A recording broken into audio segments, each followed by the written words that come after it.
Bienvenue, chers auditeurs, dans une nouvelle énigme de Miss Marple. Dites-nous, d'où nous écoutez-vous aujourd'hui? Et quelle heure est-il chez vous? Laissez un petit commentaire. Nous adorons lire vos messages, chers passionnés de mystère. Installez-vous confortablement et commençons notre histoire. C'était une après-midi de printemps, fraîche et lumineuse à Sainte Mary Mead, du genre à teinter les haies d'un vert tendre et à faire chanter les oiseaux un peu trop tôt.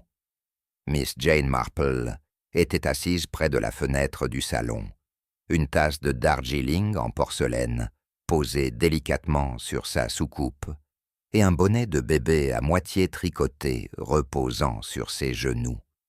Bien que ses aiguilles fussent immobiles pour l'instant, son esprit, lui, était discrètement en alerte, comme toujours.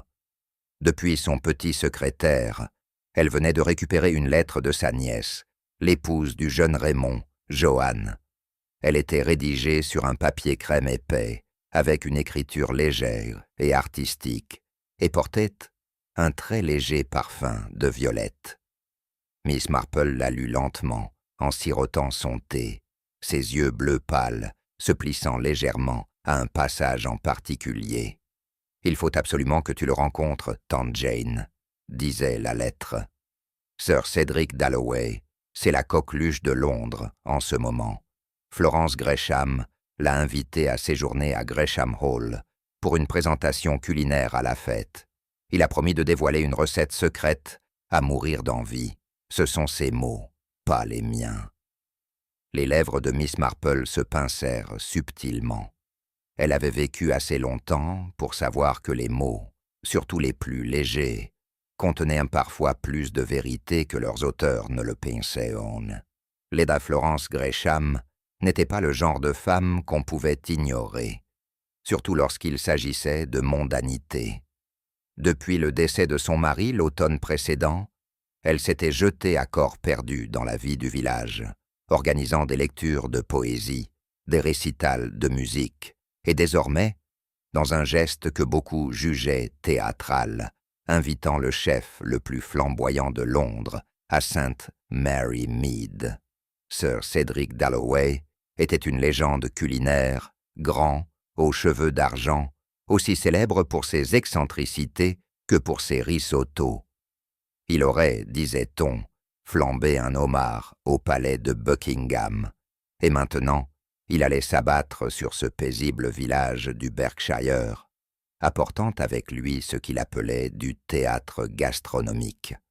Lady Florence avait prévu que Sir Cédric séjourne 2 semaines entières à Gresham Hall en préparation de la fête du village.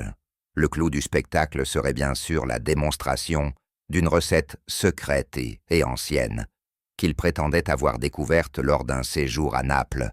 Ce plat, affirmait-il, éveillerait les sens, provoquerait l'âme et, ajoutait-il avec une lueur malicieuse, pourrait bien tuer un homme. Miss Marple haussa un sourcil en entendant cela. Elle savait que de tels propos n'étaient que rarement aussi innocents qu'ils en avaient l'air. Dès le lundi suivant, le village bourdonnait de rumeurs. Chez le primeur, sur les bancs, avant l'office dominical, et autour d'une part de Battenberg, à l'Institut féminin, l'arrivée imminente de Sir Cédric éclipsait tous les autres sujets. L'épouse du boucher affirmait l'avoir vu à la télévision en train de flamber un canard au brandy, tandis que le vieux Mr. Merryweather maugréait que rien de bon ne pouvait sortir d'un plat qui fumait comme une cheminée. Mais ce qui attisait réellement les conversations, c'était une rumeur, colportée, rien de moins, par la fille du pasteur, selon laquelle la recette secrète de Sir Cédric aurait été interdite dans certaines régions d'Europe à cause de ses effets potentiellement dévastateurs. Personne ne savait précisément ce que cela signifiait, mais cela suffisait à faire de la fête à venir l'événement le plus attendu depuis la visite de l'évêque en 1932. Miss Marple, pendant ce temps, observait tout cela avec un amusement discret et une ombre d'inquiétude. L'excitation lui semblait un peu trop fébrile, et selon son expérience, quand il y a de la fumée, il y a souvent plus qu'un simple canard flambé. Le jour de la fête se leva frais et clair, sous un ciel couleur de campanule, et avec dans l'air le parfum de l'herbe fraîchement coupée, flottant au-dessus de la pelouse du presbytère. Des fanions aux teintes douces flottaient au-dessus des stands, et tout le village avait revêtu ses habits du dimanche. On y trouvait des confitures et des conserves, un concours de patchwork, et même une modeste fanfare dont la prestation dérivait, avec un certain charme, hors des sentiers de la justesse. Mais tous les regards se tournaient vers le point d'orgue de l'après-midi, la tente culinaire de Sir Cédric Dalloway. C'était une installation impressionnante, avec casseroles en cuivre étincelantes, nappes blanches élégantes, et une petite estrade sur laquelle se tenait le chef lui-même, resplendissant dans un tablier sur mesure, sa chevelure argentée ondulant au rythme de gestes théâtraux qui ravissaient les dames et laissèrent les messieurs perplexes. Le plat qu'il présenta était un véritable spectacle, le risotto della morte, une création crémeuse, parfumée aux herbes, préparée avec de grands gestes et des murmures mystérieux. Lorsqu'il fut enfin dressé et servi à quelques notables du village, dont Lady Florence, et le colonel à la retraite Tobias Redfern, la foule se pencha, comme si elle assistait à une proclamation royale.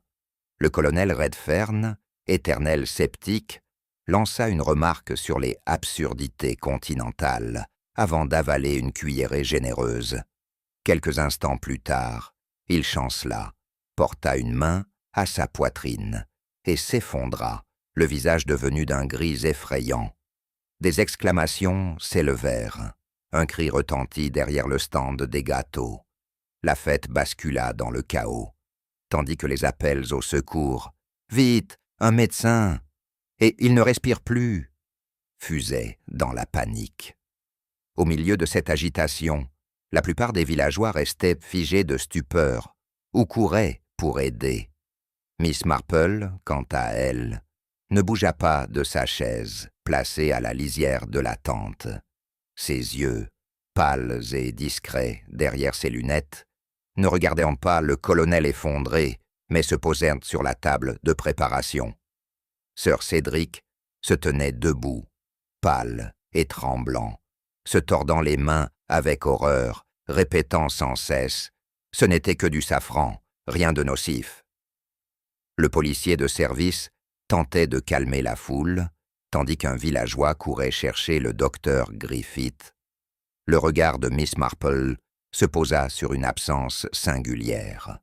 Le petit récipient à sel, muni d'un couvercle, qui se trouvait encore à côté du coude de Sir Cédric quelques instants plus tôt, avait disparu. À sa place, une légère poussière pâle scintillait sur la nappe blanche. Elle nota cela en silence, ses doigts se resserrant légèrement autour de l'anse de son sac à main. Juste derrière le poste de cuisson, une jeune domestique restait figée, le teint d'une blancheur crayeuse, les mains tordant nerveusement l'ourlet de son tablier. Millie Dawson, si Miss Marple se souvenait bien, discrète, effacée, presque invisible d'ordinaire. Mais aujourd'hui, Miss Marple ne laissait rien lui échapper, surtout pas le léger tremblement de sa mâchoire, ni ce regard écarquillé de quelqu'un qui avait vu ou fait bien plus qu'elle ne voulait le reconnaître.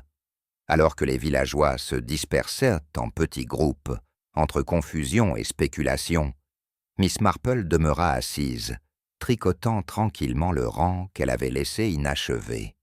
Mais ses pensées étaient bien loin de la laine et des aiguilles. Le docteur Griffith arriva rapidement et, après un examen tendu, confirma la mort du colonel. « Probablement une insuffisance cardiaque », murmura-t-il, gravement, bien que le moment choisi fût trop précis pour être une simple coïncidence. Le policier posa quelques questions.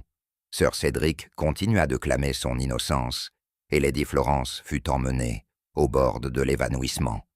Miss Marple les observa tous à tour de rôle, non pas leurs paroles, mais leur silence. La façon dont Sir Cédric jetait des regards, non vers l'homme effondré, mais vers le plat. La manière dont les mains de Lady Florence tremblaient en cherchant ses gants. Et surtout, le moment où Millie Dawson s'était discrètement éclipsée, une fois que l'attention s'était détournée. Le plat avait été goûté par plusieurs personnes, et pourtant seul le colonel avait réagi. Cela, en soi, voulait dire quelque chose. Miss Marple replia son tricot avec une détermination silencieuse. Au cours de sa longue vie, elle avait souvent constaté que le mal revêtait bien des déguisements, mais rarement arrivait-il si joliment présenté, ou avec une si délicate touche de muscade. Et ainsi, sous le soleil printanier et les fanions flottants, le soupçon prit racine en silence. Le soir venu, l'annonce fut rendue officielle. Le colonel Tobias Redfern était mort. Le docteur Griffith, visiblement mal à l'aise sous le poids des soupçons, conclut à une cause cardiaque probable. Possiblement déclenchée par le stress ou une indigestion, ajouta-t-il avec une moue désolée. Les villageois acceptèrent cela, avec des murmures d'incertitude, car le colonel, bien que d'un certain âge, avait toujours semblé robuste. Sa démarche militaire, ses promenades rapides à travers le cimetière de l'église, sa présence régulière au club de billard, rien de tout cela ne laissait penser qu'il était au bord de la défaillance. Miss Marple, assise calmement avec une théière de camomille à ses côtés, ne contesta pas ce verdict à voix haute. Pourtant, derrière son expression douce, son esprit s'activait rapidement. Elle connaissait le colonel depuis près de 20 ans. Il avait servi dans 3 régiments et traversé 2 mariages sans jamais montrer le moindre signe de faiblesse. Et à sa connaissance, il n'avait jamais eu de problème cardiaque. Ce qui la troublait le plus, cependant, ce n'était pas le diagnostic médical, mais le timing. Un homme en bonne santé s'effondre quelques instants après avoir goûté un plat flamboyant appelé risotto della morte. Et l'on parle simplement d'indigestion. Elle repasse la scène dans son esprit, la salière déplacée, le visage blême de Millie, les protestations trop dramatiques de Cédric. Il y avait eu quelque chose de trop théâtral dans la manière dont les événements s'étaient enchaînés, comme si tout avait été soigneusement orchestré. Miss Marple n'avait nullement l'intention de confronter qui que ce soit pour l'instant, mais elle avait appris depuis longtemps que le meurtre ne criait presque jamais son nom. Le plus souvent, il murmurait, au travers d'incohérences, de petits oublis et de choses qu'on ne dit pas. Le lendemain matin, Miss Marple se rendit à Gresham Hall. Elle apportait avec elle un petit pot de gelée de coin et le ton le plus doux d'une sollicitude maternelle. Lady Florence, bien que visiblement secouée, l'accueillit avec gratitude. « Ma chère Miss Marple, dit-elle avec un sourire tremblant, comme c'est gentil à vous de venir. Je crains que cette histoire ne m'ait complètement bouleversée. » Miss Marple lui tapota doucement la main. « C'est un choc terrible, ma chère. J'ai toujours dit que la mort, dans une fête de village, semble tout à fait déplacée, vous ne trouvez pas ?» Lady Florence s'essuya les yeux. Tobias n'était pas un homme aimable, mais je ne lui souhaitais aucun mal. Ce scandale, eh bien, les journaux londoniens ont déjà appelé. Le salon sentait légèrement le lys et la cire d'abeille, et les yeux de Miss Marple se posèrent sur le courrier du matin, posé sur une table d'appoint, 2 enveloppes ouvertes, une encore scellée. Elle ne fit aucun commentaire, mais mémorisa le détail. « Je me demandais, dit-elle doucement, si par hasard, vous vous trouviez près de la tente culinaire au moment de la dégustation.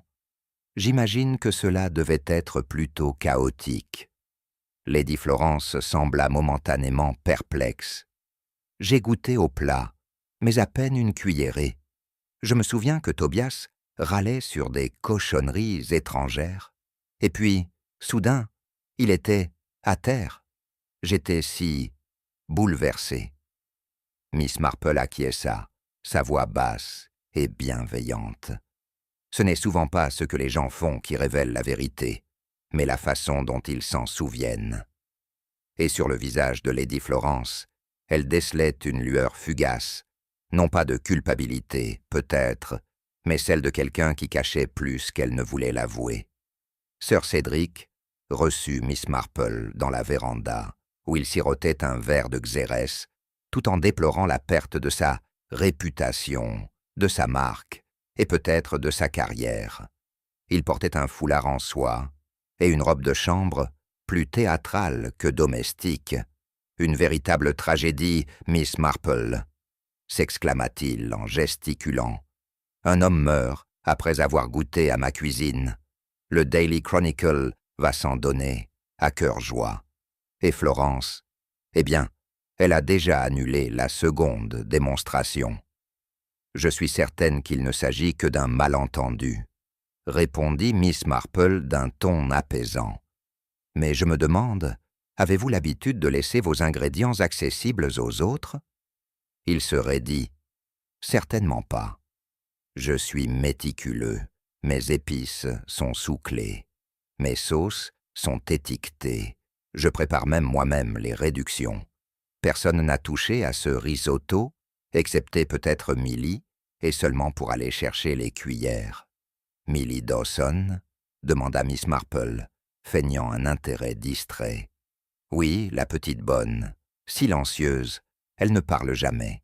Mais enfin, qui parle dans une cuisine? Miss Marple laissa passer la remarque. J'ai remarqué que votre salière avait disparu pendant la confusion. Le front de Cédric se plissa. Vraiment? Curieux, je la place toujours à ma gauche. Parce que vous êtes gaucher, je suppose. Il parut surpris. Naturellement. La plupart des chefs sont très attachés à la mémoire musculaire. Miss Marple esquissa un sourire discret. C'est tout à fait vrai. Les habitudes, une fois acquises, sont difficiles à perdre. Elle prit congé quelques minutes plus tard, aussi polie que toujours, mais son esprit était déjà en train d'assembler les morceaux. Des épices sous-clés, un chef gaucher, une bonne silencieuse, une salière égarée. Le plat avait beau être extravagant, ce sont les détails qui comptaient vraiment. Plus tard dans l'après-midi, Miss Marple trouva Lady Florence seule dans l'orangerie, occupée à s'affairer autour d'un bol de camélias qui ne semblait pourtant pas nécessiter tant d'attention. Sa posture était impeccable. Ses perles brillaient doucement à la lumière, mais ses doigts tremblaient légèrement en réarrangeant des pétales déjà parfaitement en place. « Je crains devoir m'excuser à nouveau pour cette affaire affreuse, » dit Lady Florence sans lever les yeux. « Je n'imaginais pas qu'une fête de village puisse devenir aussi périlleuse. » Miss Marple répondit avec bienveillance. « Ce n'était nullement votre faute, ma chère. Mais je me demandais, étiez-vous en bons termes avec le colonel Redfern ces derniers temps, catamornétant ?» Florence hésita, une main manucurée suspendue dans l'air. Tobias était difficile, brutal. Il n'aimait pas la présence de Sir Cédric. Il trouvait tout cela ridicule. Il disait que cela déshonorait la dignité de Gresham Hall. Sa voix baissa d'un ton, et il n'avait jamais peur de dire ce qu'il pensait, fortement. Miss Marple incline légèrement la tête, compréhensive. Certains hommes sont ainsi. Ils confondent autorité et bienséance. Florence esquissa un petit sourire amer. Il m'a un jour traité de veuve frivole, en quête de gros titres. « Ah !» fit Miss Marple, comme si elle parlait de la météo. « Et pourtant, vous l'avez laissé goûter au plat de Sir Cédric ?»« Je ne pouvais pas l'en empêcher, » répondit Florence d'un ton tendu. Tobias faisait toujours ce qui lui plaisait. Le parfum des camélias flottait encore dans l'air quand Miss Marple se leva. Elle ne connaissait pas encore la vérité, mais elle reconnaissait le vrai chagrin et le ressentiment mûri depuis longtemps. Dorothy Redfern n'était pas, de nature, une fille dramatique, pâle, posée, apparemment résignée à une vie de discrète soumission. Elle avait toujours vécu dans l'ombre de son oncle, jusqu'à peut-être aujourd'hui. Miss Marple la trouva assise dans le jardin, derrière le cottage des Redfern, les mains sagement posées sur ses genoux, le visage impassible. « Je suis désolée de vous déranger, » dit doucement Miss Marple, « mais je me suis dit que vous aimeriez peut-être un peu de compagnie. » Dorothy leva les yeux, le regard lointain. « Il y en a eu beaucoup, dernièrement, des gens qui font semblant de s'inquiéter, alors qu'ils ne sont que curieux. » Miss Marple ne s'en offusqua pas. La curiosité est dénaturelle, mais la gentillesse aussi. La mort de votre oncle a dû être compliquée. Dorothy laissa échapper un petit rire amer. Il contrôlait tout, mon allocation, mon avenir, même les gens à qui j'avais le droit de parler. Il disait qu'Henry, mon fiancé, en voulait à mon argent. Elle marqua une pause. Il n'y en a même pas tant que ça. Et pourtant vous êtes resté, observa Miss Marple. Je n'avais nulle part où aller.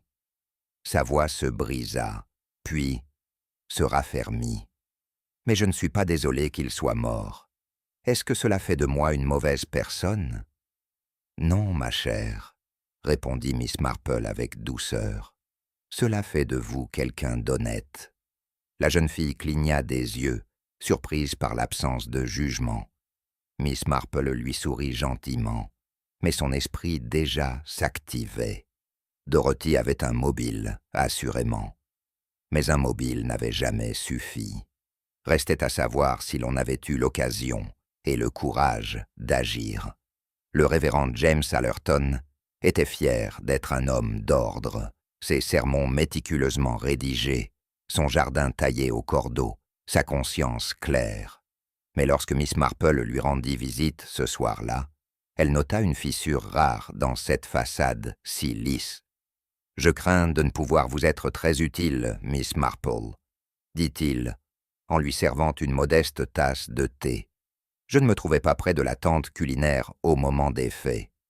J'inspectais la table des dons. Miss Marple sourit poliment. « C'est tout à fait compréhensible. Un accident tragique. » Le vicaire sursauta. « Oui, tragique. Vous n'étiez pas très proche du colonel Redfern, n'est-ce pas ?» demanda-t-elle d'un ton léger. Ses doigts se crispèrent sur la théière. Il a insinué certaines choses à propos des finances paroissiales, sans fondement, je vous l'assure. Miss Marple acquiesça, comme si l'argent était un sujet aussi terne que la poussière. Les gens aiment tant semer la discorde. Vous a-t-il déjà menacé de vous dénoncer? Le révérend parut brièvement mal à l'aise. Il l'a laissé entendre, oui. Mais il n'y avait rien d'irrégulier, je vous l'assure. J'ai simplement redirigé des fonds pour venir en aide aux plus démunis pendant l'hiver, sans soumettre la demande officielle au diocèse, une simple formalité. Bien sûr, murmura Miss Marple, la bureaucratie peut être si ennuyeuse. Elle prit congé peu après, avec ses formules de politesse habituelles. Mais elle n'avait pas manqué les gouttes de sueur sur le front du vicaire, ni la nervosité derrière ses mots soigneusement choisis. Il avait des raisons de craindre le colonel. Cela était désormais évident. Mais cette peur allait-elle jusqu'au meurtre? Cela restait à déterminer. La cuisine de service de Gresham Hall était silencieuse lorsque Miss Marple y retourna le lendemain matin, à l'exception du bruit régulier d'une serpillière claquant sur les carreaux. Millie Dawson leva les yeux en entendant des pas, les yeux grands ouverts, surprise. « Bonjour, Millie, » dit Miss Marple d'un ton bienveillant. « J'espère ne pas vous déranger. » La jeune fille secoua la tête et reprit son travail sans un mot. Miss Marple attendit un instant avant de poursuivre. « Ce qui s'est passé à la fête a dû être terrible. Vous étiez assez proche de la table de préparation, je crois. » Milly se figea, légèrement. « J'ai seulement apporté les couverts. Sir Cédric n'aime pas qu'on s'approche de ses épices. J'ai entendu dire qu'il était très pointilleux. » acquiesça Miss Marple. « Savez-vous où il garde le sel, par hasard ?» Milly leva les yeux, sa voix n'étant qu'un souffle. Toujours à gauche de son poste, il disait que c'était une question de mémoire musculaire. « Ah, oui, » répondit Miss Marple doucement. Pourtant, à la fête, il avait disparu.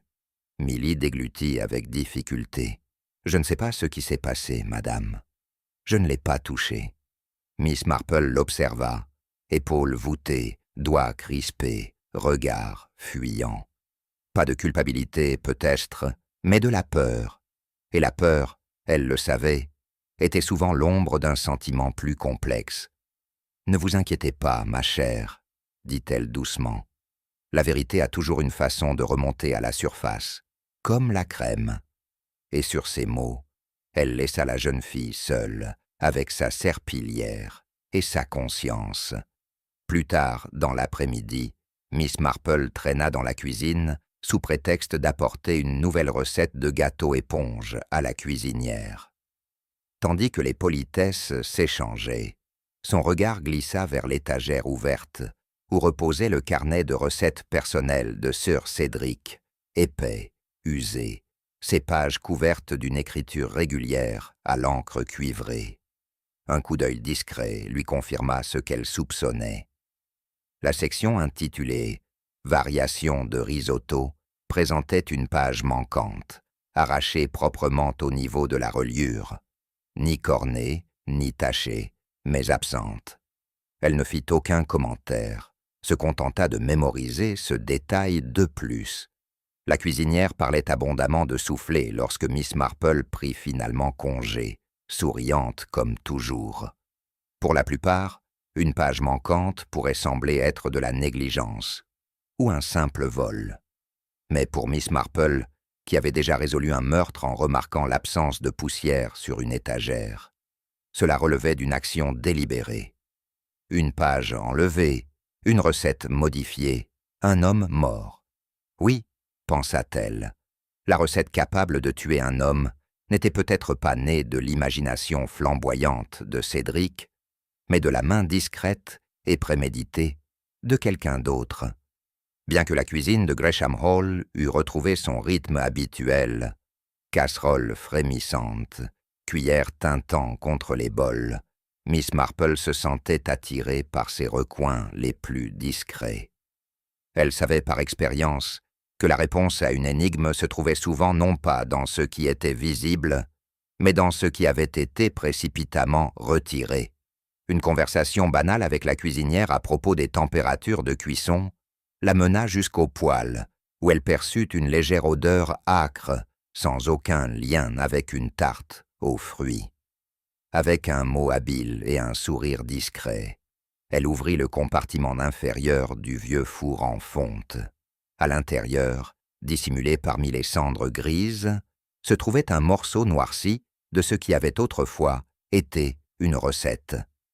Miss Marple, prenant soin de ne pas trop perturber les cendres, utilisa le manche d'une cuillère en bois pour le faire glisser vers elle. L'écriture était en grande partie calcinée, mais un mot, courgette, était encore lisible tout en haut. Elle médita cela en silence. Le risotto de Sir Cédric ne contenait aucun tel ingrédient, et aucun plat préparé ce jour-là ne mentionnait de courgettes. Une fausse piste, peut-être? Ou bien quelqu'un avait-il volontairement détruit une recette différente pour brouiller la chronologie? Quelle qu'en soit l'intention, ce fragment brûlé ne faisait qu'épaissir le mystère. C'était un indice, oui, mais un indice qui n'était pas censé être suivi. Et cela, pensa Miss Marple, le rendait d'autant plus intéressant. Parmi les villageois, peu ignoraient la tension sourde entre le colonel Redfern et sa nièce. Dorothy, bien que réservée, avait longtemps vécu sous le regard dur et scrutateur de son oncle. Il l'avait, selon tous les témoignages, traitée davantage comme une domestique non rémunérée que comme un membre de la famille. La veille de la fête, des témoins n'avaient entendu le colonel la réprimander vivement devant le bureau de poste. Une dispute, disait-on, à propos de son intention de partir à Londres avec son fiancé. Dorothy aurait répondu, chose rare, avec une note de fermeté dans la voix. « Je ne vivrai pas dans cette maison pour toujours. » Désormais, avec la mort du colonel, les langues se déliaient plus facilement. Était-ce une coïncidence tragique qu'il soit mort si peu de temps après cette altercation? Ou avait-elle saisi une occasion trop tentante pour y résister? Miss Marple demanda une brève entrevue et retrouva Dorothy pâle, réservée, mais posée. Son chagrin semblait réel, mais son soulagement aussi. Elle répondit aux questions sans protester, admit la dispute et confessa sans détour sa rancune. « Je ne le détestais pas, Miss Marple, » dit-elle doucement, « mais je ne l'aimais pas non plus. Je crois que personne ne l'a jamais vraiment aimé. » Miss Marple l'observa un long moment. Les paroles de Dorothy étaient empreintes d'un détachement étrange, plus de lassitude que de malveillance. La lassitude d'une vie trop longtemps vécue sous le joug d'un autre. Elle le nota soigneusement. Un mobile, peut-être, mais le meurtre, le vrai, ne naissait que rarement d'une simple irritation. C'est une remarque de Mrs. Bantry, lancée au-dessus d'un plateau de crumpets partagés, qui orienta les pensées de Miss Marple dans une direction inattendue. « J'ai vu le jeune homme de Dorothy à la fête, » dit Mrs. Bantry, baissant la voix. « Un garçon très moderne, Henry quelque chose. Il a refusé de goûter le plat. Il a dit qu'il était allergique aux fruits à coque. » Miss Marple cligna des yeux. « Allergique? Oh oui, » confirma Mrs. Bantry, avec un hochement de tête complice. Apparemment, le pauvre garçon gonfle comme un soufflet à la simple odeur d'une noix. Ce détail s'imprima fermement dans l'esprit de Miss Marple. Elle vérifia discrètement les ingrédients du plat de Sir Cédric, une fois encore, et confirma que des noix, finement moulues, avaient été utilisées dans l'huile d'assaisonnement du risotto, ce qui lui donnait sa saveur terreuse si particulière. Si Dorothy avait réellement voulu du mal à son oncle, il semblait improbable qu'elle prenne le risque d'empoisonner aussi son propre fiancé. Henry se trouvait tout près, et quiconque aurait trafiqué le plat ne pouvait savoir qui le goûterait finalement. Non, cet indice avait du poids. Il ne révélait pas seulement un mobile ou son absence, mais une forme de précaution.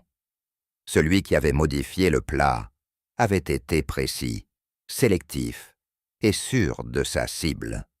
Et si Dorothy Redfern n'était pas cette personne, pensa Miss Marple, alors quelqu'un d'autre avait voulu la mort du colonel, quelqu'un de bien plus calculateur. Quelques jours plus tard, sous l'arche silencieuse des ifs du cimetière, Miss Marple entama à nouveau la conversation avec le révérend Allerton. Cette fois, elle ne lui parla pas de la fête, mais du matin qui l'avait précédé. « Il paraît que vous et le colonel Redfern avez eu un échange, disons, tendu, » dit-elle avec sa douceur habituelle. Le vicaire poussa un long soupir. « C'est vrai. » Tobias avait découvert que j'avais redirigé des fonds paroissiaux pour l'aide au chauffage pendant l'hiver, par des canaux non officiels, vous comprenez. Il m'a accusé de mauvaise gestion. Vous a-t-il menacé d'en parler publiquement? Oui, admit Allerton. Il a dit qu'il en référerait à l'évêque. Il m'a traité de pieux escroc. Je lui ai répondu qu'il n'avait aucune idée de ce que cela signifiait d'avoir des enfants sous son toit, quand on grelotte en janvier. Sa voix trembla légèrement.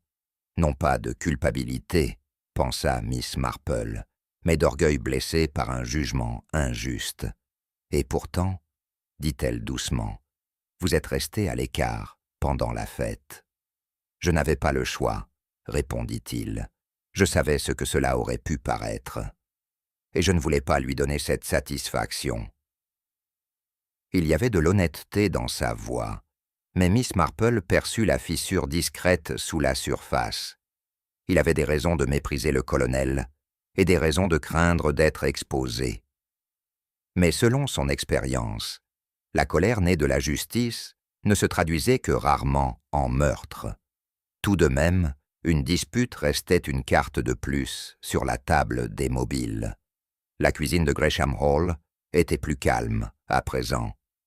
L'effervescence était retombée depuis longtemps, et le parfum du safran et des flamboyances avait laissé place aux arômes quotidiens de bouillons et de levures.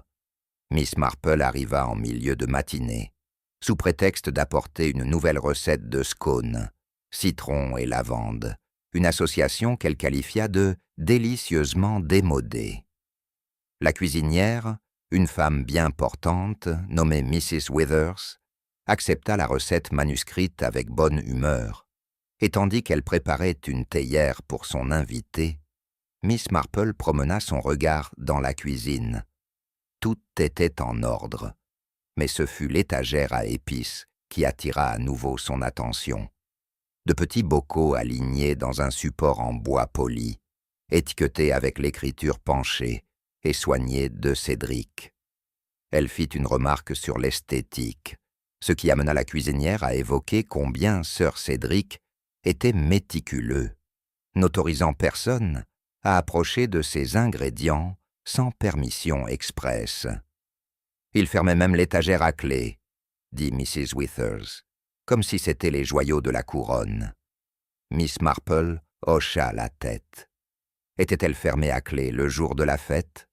La cuisinière hésita. Elle aurait dû l'être, mais je n'ai pas vérifié. Sir Cédric portait la clé sur une chaîne sous son tablier. Le regard de Miss Marple s'attarda sur la minuscule serrure, une étagère censée être verrouillée, mais dont le contenu avait été altéré. Et dans une cuisine, où chaque bocal avait sa place, un seul changement pouvait suffire à tuer un homme. Miss Marple attendit la fin de l'après-midi avant de reparler à Milly Dawson. La jeune fille pliait des serviettes dans l'arrière-cuisine, les épaules rentrées, le visage pâle sous sa coiffe. « J'ai toujours trouvé que le pliage du linge avait quelque chose d'apaisant, » dit Miss Marple sur un ton de conversation. Tout cet ordre, ce soin, un vrai réconfort. Milly leva les yeux, visiblement surprise de la voir. « Oui, madame.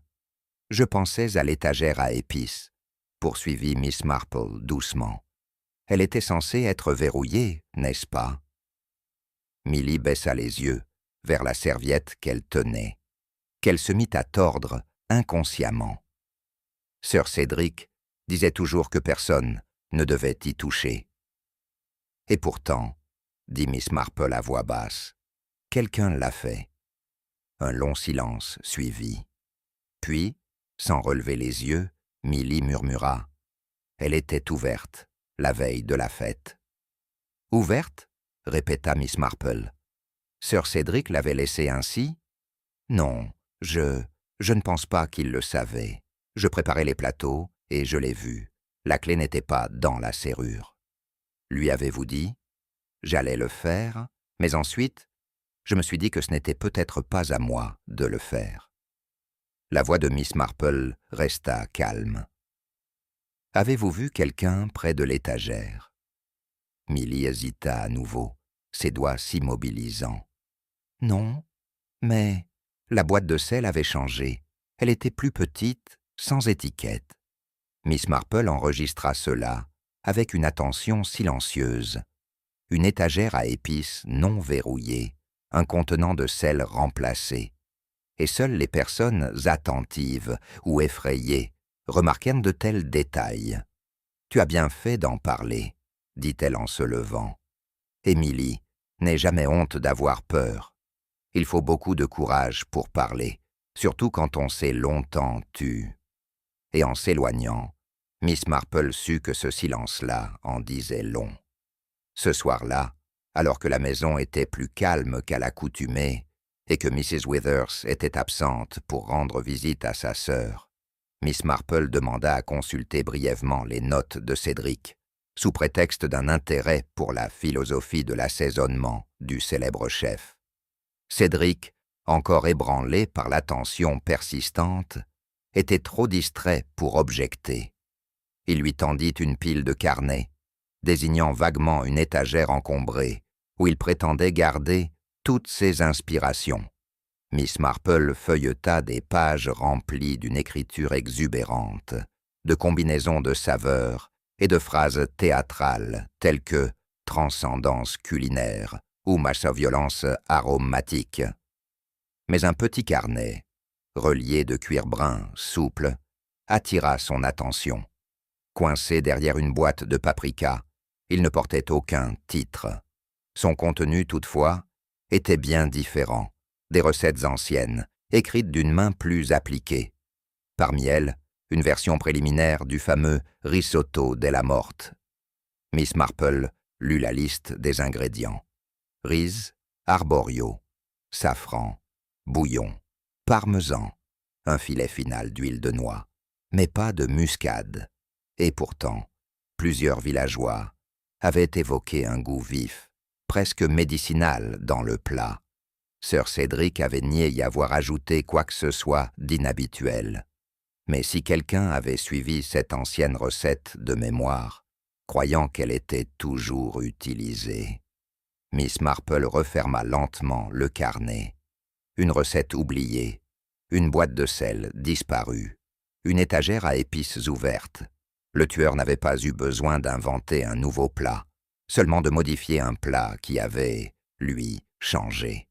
Quelqu'un se souvenait de la version originale. Quelqu'un ayant eu accès.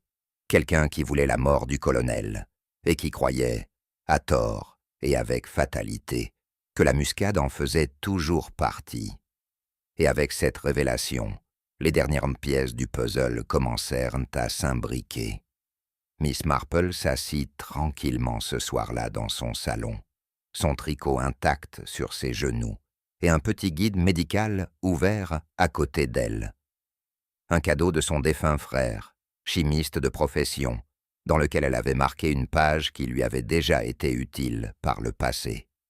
Muscade, Myristica fragrans, utilisée couramment en petite quantité comme épice. Ingestée en grande quantité, elle peut provoquer hallucinations, nausées, palpitations et, dans de rares cas, des convulsions mortelles. Elle lut le passage 3 fois, repassant soigneusement les faits dans son esprit. La version actuelle du risotto de Sir Cédric ne contenait pas de muscade.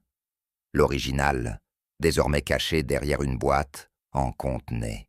Le plat servi à la fête avait été décrit comme puissant, étrange, voire âpre et épicé. Et le colonel Redfern était mort quelques minutes après avoir mangé une portion généreuse. Miss Marple avait vu la salière disparaître, puis réapparaître déplacée du mauvais côté du poste de Cédric. Le goût, la réaction, la cible précise, rien de tout cela ne relevait d'un accident. C'était délibéré. En grande quantité, la muscade n'était pas une épice, c'était un poison. Celui qui avait trafiqué le plat en savait juste assez pour être dangereux. Quelqu'un qui croyait reproduire une ancienne recette, sans réaliser qu'une simple pincée de trop pouvait tuer. Ce n'était pas de l'arsenic dans un verre de vin. C'était quelque chose de bien plus subtil, quelque chose de culinaire, quelque chose d'innocemment trompeur, et Miss Marple, les yeux posés sur la page jaunie devant elle, savait désormais exactement ce qui avait tué le colonel Redfern. Ce n'était pas le plat lui-même. C'était le souvenir d'une mauvaise recette exécuté avec une précision mortelle. Miss Marple retourna dans la cuisine de Gresham Hall avec la même détermination tranquille qui lui avait déjà permis de résoudre tant de meurtres. Cette fois, elle interrogea Mrs. Withers à propos du sel. « Le sel, ma chère », répéta la cuisinière, intriguée. « Nous avons toujours eu 2 salières en rotation. La blanche à rayures bleues et celle de Sir Cédric, toujours à gauche. »« Et la seconde ?» demanda Miss Marple avec intérêt. « Oh, la simple. C'est une vieille salière. On la garde sur l'étagère près des bacs à farine. Elle sert rarement, sans étiquette. » Le regard de Miss Marple glissa vers l'étagère. Et elle était là, une salière identique mais sobre, sans marque, actuellement posée du côté droit de la station de préparation. L'endroit exact où Cédric avait cherché du sel dans la panique, prétendant ne pas trouver la sienne. Elle l'étudia avec soin. Elle semblait anodine, inoffensive, mais elle n'était pas à sa place, et elle ne faisait certainement pas partie de l'organisation méticuleuse du chef. « Cette salière ?» demanda-t-elle doucement. « Quelqu'un l'a-t-elle utilisée récemment ?» Mrs. Withers fronça les sourcils. « Pas à ma connaissance. Sir Cédric n'aime pas les changements. Il disait que l'assaisonnement, c'est une affaire d'instinct. » Instinct et habitude. Miss Marple hocha lentement la tête. Une seconde salière, sans étiquette, hors de sa place, introduite par quelqu'un qui ne connaissait pas les habitudes du chef.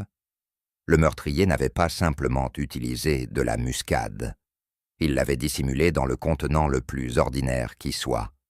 Et ce faisant, il s'était trahi. Car seule une personne étrangère, aux manies de Cédric, aurait pu poser la salière à un endroit inapproprié. Et Miss Marple n'avait pas oublié qui surveillait la table du risotto ce jour-là. Et surtout, qui ne surveillait pas ce qu'il aurait dû. Miss Marple croyait fermement que la nature humaine se révélait dans les plus petits gestes. Comment on remuait son sucre dans le thé, le pied avec lequel on descendait les escaliers, ou même la main que l'on utilisait pour saler un ragoût. « Laissez-moi vous remercier, » dit Miss Marple d'un ton doux, « d'avoir accepté la requête d'une vieille dame. Cela peut sembler impertinent, mais j'ai passé bien des années dans ce village, et j'ai appris que la vérité, comme un bon pain, lève toujours mieux lorsqu'on la laisse reposer en silence. » Personne ne parla. Même Sir Cédric, dont le tempérament dramatique aurait d'ordinaire protesté contre pareille intrusion, resta étonnamment immobile. « La mort du colonel Redfern, poursuivit-elle, n'est pas le fruit de l'âge ou d'une indigestion. C'est un acte délibéré, habilement déguisé, certes, mais pas tout à fait assez. » Un frémissement de malaise traversa la pièce. « Et comme tous les actes de ce genre, » ajouta Miss Marple avec un calme implacable, « il a laissé juste assez de miettes pour nous ramener à la cuisine d'où il provenait. » Elle se tourna vers la petite table d'appoint où elle avait disposé, bien à plat, sous un presse-papier en verre, une copie de la recette manuscrite d'origine de Sir Cédric, retrouvée derrière une boîte de paprika. « Je souhaiterais commencer, » dit Miss Marple doucement, « par le plat lui-même. » Elle tapota la page du bout du doigt. « Voici une version antérieure du désormais célèbre risotto della morte. Sa principale différence avec la version finale, que Sir Cédric a servi à la fête, est l'inclusion de muscade. » Sir Cédric fronça les sourcils. « Je n'utilise plus de muscade dans ce plat depuis des années. La saveur ne se marie pas avec l'huile de noix, trop agressive. »« Justement, » répondit Miss Marple, « mais quelqu'un ayant vu cette ancienne version, quelqu'un qui l'aurait peut-être copiée ou mémorisée autrefois, ne saurait pas que la recette a changé. Il pourrait croire que la muscade y figure encore. » Un silence s'installa. Elle se tourna vers Milly, dont les mains avaient cessé de s'agiter. « Et donc ?» Elle a été ajoutée, non pas comme une simple épice, mais en grande quantité, non pas comme assaisonnement, mais comme poison. Lady Florence poussa un petit cri. Dorothy pâlit brusquement. La muscade, poursuivit Miss Marple, avait été placée dans une salière sans étiquette, l'une de celles qu'on garde en hauteur, près des bacs de farine, et qu'on n'utilise presque jamais. Elle fut ensuite positionnée non pas à gauche, où Sir Cédric saisit toujours son sel, mais à droite, là où seule une personne ignorante de ses habitudes aurait pensé la placer. Sir Cédric cligna des yeux. C'est pour ça que j'ai tendu la main, et que je n'ai rien trouvé. J'ai dû tâtonner, et j'ai pris ce qui se trouvait là. Miss Marple hocha doucement la tête. Sir Cédric, comme il l'a toujours précisé, est gaucher. Il avait organisé son poste avec une précision absolue. Ingrédients à gauche, ustensiles à droite, sauces au centre. Mémoire musculaire, disait-il, comme un danseur. La cuisine, c'est de la chorégraphie. Et pourtant, à la fête, le sel n'était pas à sa place. Il avait tendu la main à gauche, comme à son habitude, et n'avait rien trouvé. La salière avait été déplacée, posée, au contraire, à droite. Ce léger déplacement aurait pu passer inaperçu, noyé dans le chaos de l'effondrement du colonel, mais Miss Marple l'avait vu. Et maintenant, debout à nouveau devant le matériel rangé sous la tente culinaire, elle reconstituait mentalement la disposition précise. Quelqu'un d'étranger aux habitudes de Cédric, quelqu'un de non-observateur ou de mal informé sur sa manière de cuisiner, avait placé la salière, trafiquée, du mauvais côté. Et cette erreur fut fatale, à plus d'un titre, car elle révélait quelque chose de bien plus accablant que l'accès à la cuisine. Elle révélait une ignorance. Qui, parmi les suspects, avait un mobile? Plusieurs. Qui avait l'occasion? Quelques-uns. Mais qui connaissait la recette, sans connaître la routine? Les pensées de Miss Marple dérivèrent vers une personne en particulier.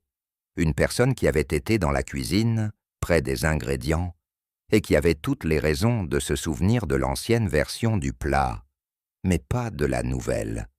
Quelqu'un qui observait autrefois depuis l'ombre, et à qui l'on n'avait jamais enseigné le rythme des gestes de Cédric. Quelqu'un qui avait fait une erreur avec le sel, mais non par malveillance. C'était là, le dernier indice. Les fils, jusque-là si embrouillés, commencèrent à tisser un motif clair, cruel. Miss Marple était restée assise tranquillement près de sa fenêtre, alors que le crépuscule tombait sur St. Mary Mead, son tricot intact sur ses genoux. Son esprit repassait la voix tremblante de Milly, sa connaissance de l'étagère à épices, et sa remarque sur la salière sans étiquette. Une petite domestique pouvait aisément être ignorée, mais pas par Miss Marple, surtout lorsque ses yeux disaient bien plus que ses mots. Milly connaissait la recette, dans sa forme originelle, non parce qu'on la lui avait enseignée, mais parce qu'elle l'avait vue, peut-être copiée, peut-être mémorisée, il y a longtemps, lorsque Cédric était arrivé pour la première fois à Gresham Hall. Elle avait été invisible dans la cuisine. Et les invisibles, Miss Marple le savait, voyant au souvent bien plus qu'on ne l'imaginait. L'étagère à épices avait été laissée déverrouillée, la salière échangée, et la muscade, inoffensive en pincée, mortelle en excès, ajoutée là où elle n'avait plus sa place. Un plat ressuscité, non par précision, mais par mémoire et douleur. Et le colonel Redfern, un homme qui jadis avait eu un enfant dans le secret, un enfant qu'il avait refusé de reconnaître, un enfant qui avait grandi à récurer ses sols, un enfant nommé Milly Dawson. Miss Marple referma son carnet. Ce n'était pas le risotto qui avait tué un homme, c'était l'amertume. Miss Marple hocha la tête. Le reste était inévitable. Le colonel Redfern prit une portion généreuse. Les autres n'ont fait que goûter, et ainsi, un seul homme mourut. Et pourtant, Milly ne dit rien. Miss Marple fit un pas en avant, son expression impassible, mais sa voix assurée. « Il faut de la connaissance, dit-elle calmement, pour savoir où trouver l'ancienne recette, mais il faut de l'ignorance pour poser la salière du mauvais côté. » Elle se tourna à nouveau vers Milly, figée sur sa chaise, les doigts si crispés que ses jointures étaient blanches. « Tu connaissais le plat, Milly. Non parce que tu l'avais préparé, mais parce que tu l'avais observé, étudié, peut-être même rêvé de le cuisiner toi-même si la vie avait été différente. » Milly leva les yeux, grands ouverts, emplis de peur, et d'autres choses, plus anciens, plus profonds. « Tu savais aussi que le colonel Redfern était ton père, » dit Miss Marple avec douceur. « Il t'a renié, écarté, a laissé ta mère dans la honte et la misère, tandis que lui défilait dans le village comme un homme d'honneur, et toi, condamné à laver ses sols en silence. » La pièce entière demeura figée. « Alors, conclut-elle, tu as saisi le seul pouvoir qu'il te restait, pas une arme, mais une recette, un souvenir transformé en vengeance. » Les larmes remplirent les yeux de Milly, mais ses lèvres ne bougèrent pas. Miss Marple ne la força pas. Elle croisa simplement les mains. « J'ai toujours dit, murmura-t-elle, qu'on peut lire beaucoup dans une cuisine, mais on lit bien davantage dans ceux qui vivent dans son ombre. » Un silence plus lourd que l'accusation tomba sur le salon, tandis que Miss Marple reprenait la parole, sa voix toujours douce, mais inflexible. « Il y a des choses que les gens des villages chuchotent, » dit-elle, « des choses qu'on n'écrit jamais, des souvenirs gardés par les femmes de chambre, celles qui raccommodent les draps et servent le thé. » Ses yeux passèrent sur Lady Florence, puis sur le révérend Allerton, avant de revenir à Milly. « Il y a bien des années, une jeune bonne, ta mère, je crois, travaillait dans un domaine voisin. Elle disparut soudainement, et peu après, un poste s'ouvrit ici, à Gresham Hall. Rien n'a jamais été dit officiellement, mais dans le murmure des cuisines, on savait que le colonel Redfern y était pour quelque chose. » Les lèvres de Milly tremblèrent. Elle baissa les yeux, accablée par le poids de la mémoire. « Il ne t'a jamais reconnu, » poursuivit Miss Marple. « Il a payé pour le silence, pas pour ton avenir. Et pendant qu'il arpentait le village en pilier de respectabilité, tu étais laissé à frotter ses sols, les siens, à entendre sa voix sans jamais entendre ton nom. » Lady Florence inspira brusquement, ses doigts crispés sur l'accoudoir. « Mais le sang, » dit Miss Marple, « n'a pas besoin d'être prononcé pour se faire sentir, et la négligence, surtout venant d'un père, laisse des traces bien plus profondes qu'on ne le croit. » Milly leva enfin les yeux. Une larme solitaire glissa sur sa joue. Elle ne parla pas. Elle n'en avait pas besoin. Miss Marple ne formula aucun jugement. Seulement le poids, tranquille, de la compréhension. Le genre de silence qui faisait d'elle une femme bien plus redoutée que n'importe quel inspecteur. Car en cet instant, la vérité avait trouvé sa voie. Et dans cette pièce, elle résonna plus fort que toute accusation. Milly avait un mobile que nul autre ne partageait, dit Miss Marple d'une voix douce, en se tournant vers les autres. Pas l'argent, pas la peur du scandale, mais quelque chose de plus ancien, plus corrosif. Elle marqua une pause, comme pour goûter le mot sur sa langue. Le ressentiment. Sir Cédric s'agita dans son fauteuil, manifestement mal à l'aise, mais il ne dit rien. « Vous voyez, » poursuivit Miss Marple, « ce n'était pas un crime de pulsion, c'était l'œuvre de quelqu'un ayant vécu des années dans l'ombre du rejet, quelqu'un qui a enduré une vie de service silencieux, dans la maison même où son père dînait, sermonnait, et corrigeait sans jamais croiser son regard. Les doigts de Milly restaient immobiles à présent, noués sur ses genoux. Elle avait l'occasion idéale, continua Miss Marple. Elle connaissait les routines de Sir Cédric, elle savait où étaient rangées les épices, et elle connaissait le plat, parce qu'elle l'avait observé, peut-être même aidé à le préparer autrefois, lorsque Sir Cédric était arrivé. « Pourquoi maintenant ?»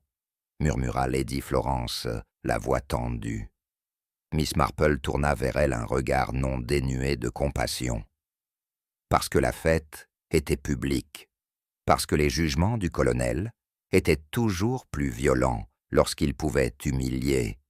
Peut-être l'a-t-il menacée à nouveau. Peut-être ne pouvait-elle plus supporter un jour de silence de plus.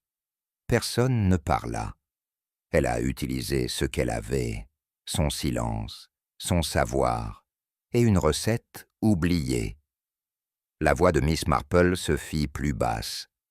La faim d'une fille pour la reconnaissance s'est transformée en un plat assaisonné de vengeance. Et le drame, bien sûr, c'est que la seule chose qu'elle désirait ne pouvait jamais être servie froide. C'était presque le crime parfait, dit Miss Marple, sa voix ni triomphante ni sévère, simplement factuelle, si discret, si crédible, si bien minuté. Sans une seule erreur, cela aurait pu passer pour un malheureux accident. Elle posa son regard sur Milly, immobile comme une statue de pierre. « Cette erreur, dit-elle doucement, c'était la muscade. » Sir Cédric cligna des yeux. « Je n'utilise plus de muscade. Pas depuis au moins 2 ans. » « Exactement, » acquiesça Miss Marple. Mais quelqu'un se souvenait du plat tel qu'il était, autrefois, non tel qu'il est devenu. Quelqu'un qui avait vu ou copié la recette originale et croyait que la muscade faisait toujours partie du mélange. Elle tapota doucement le carnet relié en cuir brun, posé sur la table. Milly pensait probablement reproduire le chef-d'œuvre du maître, l'assaisonner comme dans ses souvenirs. Mais la recette avait changé, et avec elle, la protection contre une dose fatale. Sir Cédric pâlit visiblement. En pareille quantité, mon Dieu, cela aurait tout envahi, l'amertume seule. C'est ce qui s'est passé, dit doucement Miss Marple. Plusieurs invités ont remarqué un goût étrange, presque médicinal. Mais ils n'en ont pris qu'une bouchée. Le colonel, lui, en a mangé une pleine assiette, et c'est ce qui lui a été fatal. La main de Dorothy vola jusqu'à sa bouche. Lady Florence détourna le regard. Miss Marple conclut. Si Milly avait su que la muscade avait été retirée de la recette, si elle avait consulté la nouvelle version, elle aurait peut-être échoué. Mais elle ne l'a pas fait, parce qu'elle a cru davantage en sa mémoire qu'en l'homme qui avait modifié le plat. Et dans cette seule omission, c'est le fantôme du passé qui l'avait trahi. La pièce demeura suspendue dans un silence sans souffle, jusqu'à ce que, enfin, Milly prenne la parole. Sa voix était douce, fissurée, comme un objet oublié qu'on aurait pu utiliser depuis des années. Il passait devant moi, tous les jours. Il ne m'a jamais regardé, jamais posé une seule question. Je me disais, peut-être qu'il ne savait pas, peut-être que personne ne le lui avait dit, mais il savait. Personne ne l'interrompit. Je le détestais. Je me disais que non, mais si. Et quand je l'ai vu assis là, aussi suffisant que d'habitude, en train de se moquer du risotto de ce pauvre homme, comme si c'était une farce, quelque chose en moi s'est brisé. Elle baissa la tête. J'ai trouvé la recette dans son tiroir, il y a des semaines. Je me souvenais comment il parlait de la muscade. Je me suis dit, si je la faisais comme ça, ce serait poétique. Il ne saurait jamais que c'était moi, mais il saurait quelque chose, d'une façon ou d'une autre. Les larmes coulaient librement à présent, mais elle ne fit aucun bruit. aucune plainte, aucune justification. Sir Cédric se leva, comme pour dire quelque chose, puis se rassit, bouleversé. Lady Florence sonna pour appeler le constable dans le hall, mais sa main tremblait. Milly ne résista pas lorsqu'ils vinrent la chercher. Elle regarda simplement Miss Marple et murmura « Je ne voulais pas le tuer. Je voulais juste qu'il goûte à ce qu'il avait laissé derrière lui. » Miss Marple ne répondit pas. Il n'y avait plus rien à dire. La justice avait été rendue, mais sans triomphe, seulement avec la douce tristesse d'une vérité trop longtemps enfouie. Et lorsque Milly fut emmenée, la pièce retomba dans le silence. Pas un silence de soulagement, mais un silence de compréhension. Dans les semaines qui suivirent, Lady Florence Gresham se fit remarquablement discrète dans la vie du village. Plus d'invitations envoyées, plus de soirées organisées, et le déjeuner qu'elle était si fière d'offrir à la société historique fut discrètement annulé. Le grand salon de Gresham Hall resta fermé la plupart du temps, et Lady Florence, autrefois animée et si présente lors des lectures de poésie et fêtes saisonnières, n'était plus aperçue que rarement, souvent seule, marchant dans la roseraie, sa ombrelle penchée non pas pour se protéger du soleil, mais du poids des regards. Il n'y eut aucune accusation, aucun blâme officiel, et pourtant, le scandale, bien que bref, avait laissé une trace. À St. Mary Mead, le silence pouvait être plus bruyant que les commérages. Et si personne ne parlait d'elle en mal, les invitations à prendre le thé se firent rares, et les conversations s'interrompaient brièvement lorsqu'on prononçait son nom. Lady Florence n'avait commis aucun crime, mais elle avait accueilli une tragédie, et pour cela, aussi injuste que cela puisse sembler, il n'y aurait pas de rappel. Miss Marple, observant tout cela depuis la distance respectueuse qu'elle maîtrisait si bien, savait que la dignité était une chose fragile, et que pour ceux qui la portaient trop serrée, même le plus doux des scandales pouvait en découdre les coutures.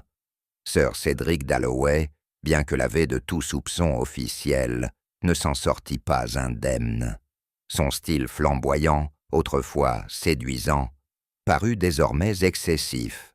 Le drame de la fête s'était accroché à lui comme une tache tenace, qu'il essaya de l'effacer. Avec humour ou indignation, rien n'y faisait. Il annula sa tournée à venir, secret culinaire du continent, et retourna à Londres avec bien moins d'éclat qu'à son arrivée. Le livre de recettes annoncé comme une révélation des sens fut mis en pause indéfinie. « Je vais me retirer », aurait-il dit, dans les soufflets et l'oubli. Miss Marple soupçonnait qu'il s'en remettrait, tôt ou tard. Les vaniteux le font souvent, mais pour l'instant, il avait appris, assez brutalement, que lorsqu'on bâtit sa vie sur le spectacle, un seul faux pas peut faire s'effondrer toute la scène. Et Sir Cédric avait, littéralement, servi le plat qui avait tiré le rideau. Dorothy Redfern quitta Gresham Hall avec une résolution discrète. Le scandale n'avait rien changé à son quotidien. Elle n'en avait jamais vraiment eu. Mais il avait ouvert une porte qu'elle avait longtemps eu peur de franchir. Avec Henry à ses côtés et une modeste valise à la main, elle monta dans le train du matin pour Londres, sans fanfare, sans adieu larmoyant, sans un seul regard en arrière. Miss Marple l'accompagna jusqu'à la gare. Aucun mot n'était nécessaire, seulement une poignée de main franche et un regard d'entente silencieuse. Dorothy ne parlerait jamais plus de Milly, mais le poids d'un chagrin partagé adoucit parfois certains souvenirs. Et avec le temps, elle trouverait peut-être la paix, non pas dans l'oubli, mais en forgeant quelque chose de nouveau à partir des cendres. Elle avait vécu trop longtemps dans l'ombre du colonel. À présent, enfin, elle entrait dans sa propre histoire.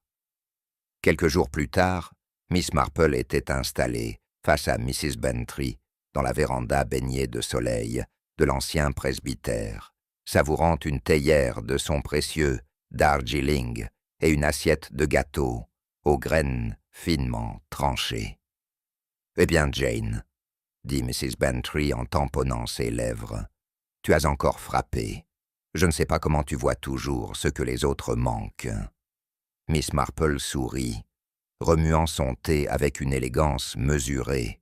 « Ce n'est pas une question de voir, c'est une question de remarquer les petits détails. Les gens les ignorent si facilement. » Mrs. Bantry se pencha en avant. « Mais du poison, dans une salière, on se croirait dans un roman. »« Oui, » répondit doucement Miss Marple, « mais ce n'était pas un roman. C'était du désespoir, longuement mijoté au fil des années de silence. » Elle but une gorgée de thé et ajouta, comme pour elle-même, « Les gens croient que le meurtre naît de la colère, de l'avidité ou d'un grand mobile. Mais c'est souvent bien plus petit que ça. Une rancune discrète, de la négligence, une vie sans amour. » Madame Bantry secoua la tête. Pauvre fille, et pauvre Redfern, même s'il était odieux. Miss Marple acquiesça. La justice a été rendue, je crois. Mais la justice n'est jamais aussi bien rangée qu'on le souhaiterait. Son regard glissa vers la fenêtre, où les jonquilles ondulaient doucement dans la brise.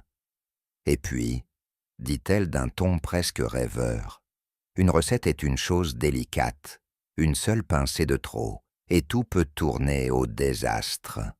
Le printemps s'était reposé sur Saïns.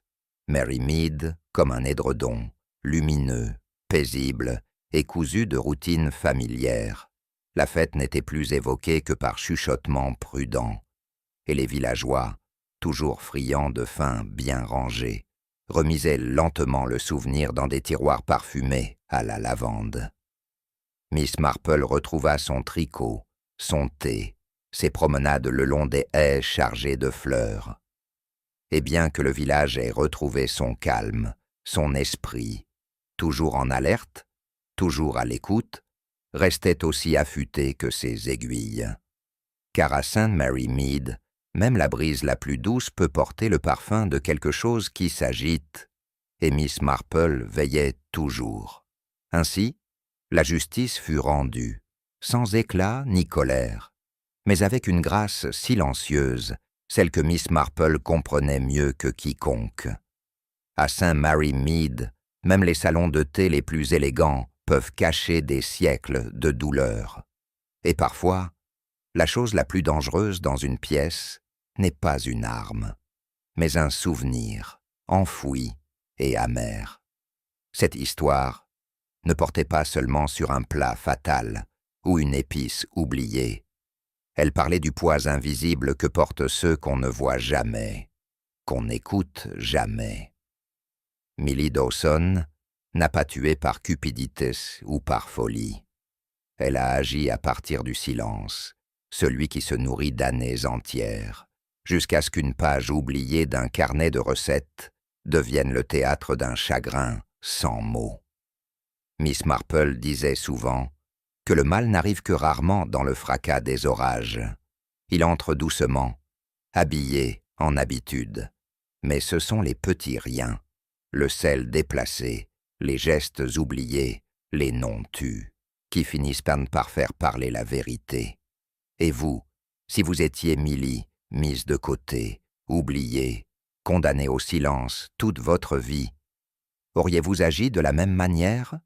Ou auriez-vous trouvé un autre moyen d'être entendu ? J'aimerais beaucoup connaître votre avis. Aviez-vous deviné que Millie était derrière tout cela ? Ou le dénouement vous a-t-il pris par surprise ? Dites-moi en commentaire, qu'auriez-vous fait à sa place ? Si vous avez apprécié ce mystère à combustion lente, rempli de motifs cachés et du charme inimitable de Miss Marple, n'oubliez pas de vous abonner pour d'autres récits qui dévoilent les couches de la nature humaine, indice après indice. Et si vous connaissez quelqu'un qui aime les bons vieux whodunits, partagez-lui cette histoire. Faisons entrer d'autres passionnés dans le cercle. Merci d'avoir regardé. Jusqu'à la prochaine enquête. Restez curieux.